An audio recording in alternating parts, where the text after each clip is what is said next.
আসসালামু আলাইকুম। লিয়ানাজ ব্লগ চ্যানেলে সবাইকে আরও একবার স্বাগত জানাই। আশা করছি যে যেখান থেকে আমার ভিডিওটি দেখছেন ভালো আছেন আর ভালো থাকার চেষ্টাও করবেন। এই শীতে সবাই একটু নিজের কেয়ারটা করবেন, তাহলে ভালো থাকবেন। তো আমরাও আলহামদুলিল্লাহ মোটামুটি ঠিক হয়েছি। তো ঠিক আছি না, আজকে ওইভাবে বলতে হচ্ছে যে মোটামুটি ঠিক হয়েছি। তো অনেক দিন ধরে অসুস্থ ছিলাম, তো নিশ্চয়ই বুঝতে পারবেন যে কোনো ভিডিও আপলোড দেওয়া হয়নি বা কারো ভিডিওতে কোনো কমেন্টস করা হয়নি। তো সকাল সকাল বেরিয়েছি একটু বাইরের দিকে হাঁটতে, আর ভাবছি অনেক দিন ধরে বেশি ঘরে থাকি, ঘরের সময়টা কাটাতে হয়। আর কী হয়েছে, অসুস্থ থাকায় আর বাইরের দিকে বেরোনো হয়নি, সবসময় বেশি ঘরে থেকেছি। তো বাইরে বেরোলে একটু হয়তো ভালো লাগবে। মেয়েকে নিয়ে একটু বাইরে বেরিয়েছি, আর বাইরে আমার ঘরের পাশেই রাস্তায় কাজ হচ্ছে, তো রাস্তার পুরো অবস্থা দেখতে পাচ্ছেন। তো একটু বাইরের দিকে হাঁটাহাঁটি করে বেশ ভালো লাগছিলো। অনেক দিন ধরে অসুস্থ ছিলাম, আর অসুস্থতা থেকে উঠেছি, তাই একটু ভালোই লাগছে, শরীরে বেশ আরাম লাগছে। তাই আমরা চা খাওয়া দাওয়া করে নাস্তা করে তারপর আমার মেয়েকে বসিয়ে দিয়েছি মসজিদে পড়ায়। তো মেসাবিকে রেখেছি যে ঘরে এসে পড়ানোর জন্য। সকাল সকাল খুব ঠান্ডা পড়েছে, আমার মেয়েকে মসজিদে দিতে পারি না, তো আমি ওকে ইচ্ছে করে মসজিদে দিই না, কারণ কি বেশ ঠান্ডা, সকাল সকালও উঠতে চায় না, এই হচ্ছে একটা ঝামেলা। তাই আর কি ভাবলাম সব কিছু ভুলে যাবে যদি ওইভাবে একটু গুরুত্ব দিয়ে না পড়ানো হয়। আর আমাদের জন্য যেহেতু ইসলামিক দিকটা বেশ ইম্পর্টেন্ট, ওই দিকটা বেশি গুরুত্ব দিতে হয়।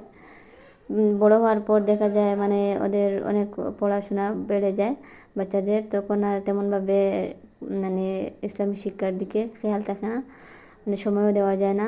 তাই ভাবলাম ছোটো থাকতে একটা দিক শেষ হয়ে গেলে পরে জেনারেল শিক্ষার প্রতি একটু বেশি নজর দেব।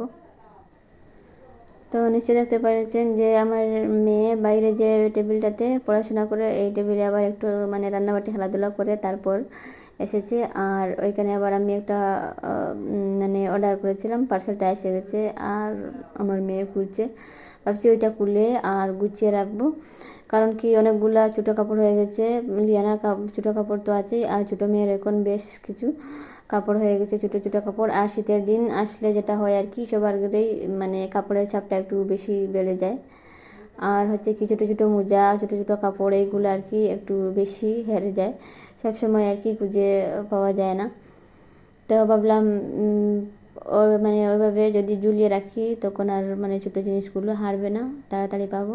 তো আগে থেকে আমার মেয়ের জন্য একটা নিয়েছিলাম আগে, ওইটাতে আমি সব কিছু গুছিয়ে রাখতাম। আর এখন দেখা যাচ্ছে যে দুই বোনের কাপড় আর একটাতে হচ্ছে না, তো আরও দুটো নিয়েছি। আর তো বেশ সুন্দর আর কি সব গুছিয়ে রেখেছি। আর ওইদিকে আবার আমার ছোটোকে একটু শুইয়ে রেখে আমি ওই রুমের সব কিছু গুছিয়ে রাখছি। তো ছোটো ছোটো খাতাগুলো বাবার বাড়ি থেকে নিয়েছি, মা দিয়েছেন। তো এখন ওইগুলো আর লাগে না, যেহেতু খুব বেশি সুতি কাপড়ের খুব বেশি ঠান্ডা থাকে শীতের দিনে, ওইগুলা ব্যবহার করা যায় না, আর ব্যবহার করিও না। এখন ছোটো ছোটো ব্ল্যাঙ্কেটগুলো ওকে দেই, আর ওইগুলো একটু ভাবছিলাম বাজ করে সুন্দর করে রেখে দেবো, গরম আসলে বের করব। তো ওই কাজটা আর করা হয় না, অনেক দিন থেকে ওইখানে এখানে ওইখানে পড়তে আছে আর কি। তো ভাবছি এগুলো সুন্দর করে রেখে দিই, যখন গরম পড়বে বের করব। তো দুইটা খাতাকে আমি সরিয়ে রেখেছি, আর ব্ল্যাঙ্কেটগুলো একটু গুছিয়ে রেখেছি, বিছানাতেই পড়ে রয়েছিল, ওইগুলোও একটু সাথে গুছিয়ে রেখেছি।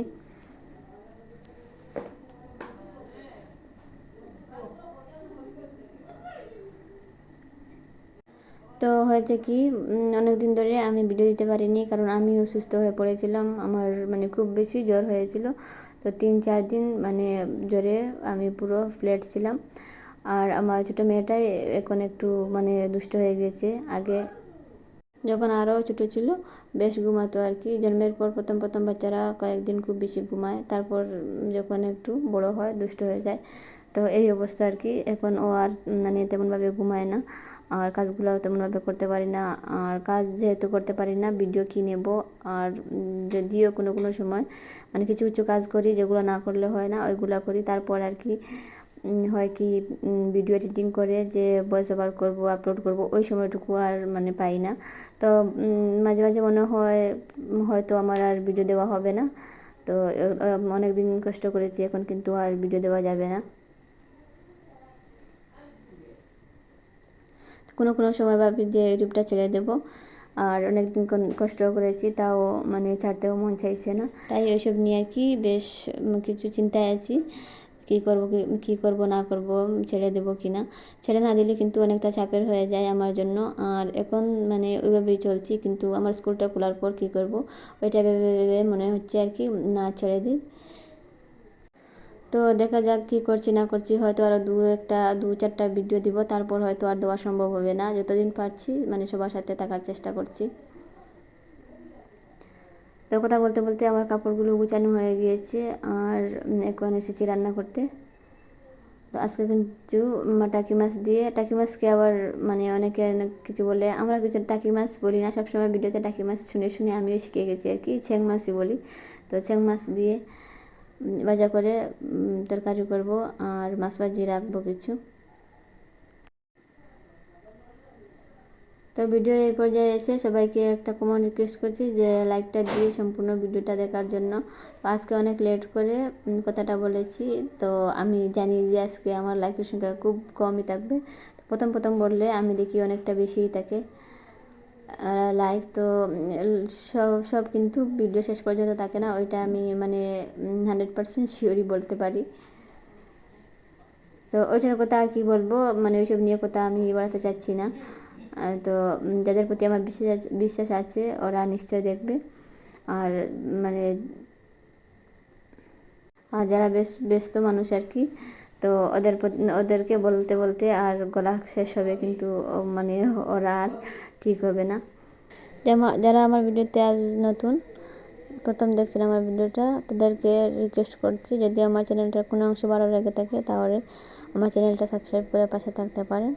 আর যারা আমার পুরানো ভিউয়ার্স তাদেরকে অসংখ্য অসংখ্য ধন্যবাদ ভিডিওটা শেষ পর্যন্ত দেখার জন্য। তো কথা বলতে বলতে আমার তরকারিটা হয়ে গেছে, লাউ তরকারি করেছি মাছ দিয়ে।